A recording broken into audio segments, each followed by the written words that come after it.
ఈ వృక్షం త్రిమూర్తుల నివాసం. దీనిని పూజిస్తే మీ దరిద్రం తీరిపోతుంది. హిందూ మతంలో మర్రి చెట్టును పూజిస్తారు. అందులో బ్రహ్మ, విష్ణు, మహేశ్వరులు నివసిస్తున్నారు. ప్రజలు దీనిని మర్రి చెట్టు పేరుతో కూడా పిలుస్తారు. ఈ చెట్టుకు స్పెషల్ రెమెడీస్ తీసుకోవడం ద్వారా అన్ని రకాల సమస్యలు తొలగిపోతాయట.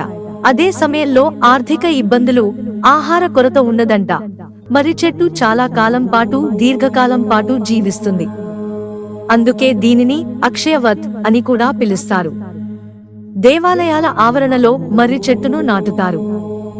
ఎందుకంటే ఇక్కడ దేవతలు నివసిస్తారని భావిస్తారు. ప్రతిరోజు సాయంత్రం మర్రి చెట్టు కింద నెయ్యి దీపం వెలిగించి విష్ణుమూర్తిని ధ్యానించాలి.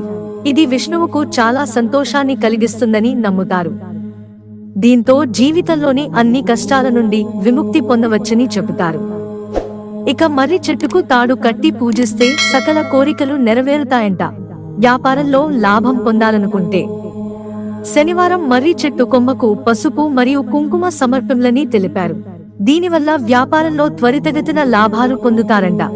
శుక్రవారం నాడు మర్రి చెట్టు ఆకు మొత్తాన్ని తీసుకుని దానిపై తడి పసుపుతో స్వస్తిక్ తయారు చేసుకోవాలి. అనంతరం దీనిని గుడిలో లేదా వాల్ట్లో ఉంచండి.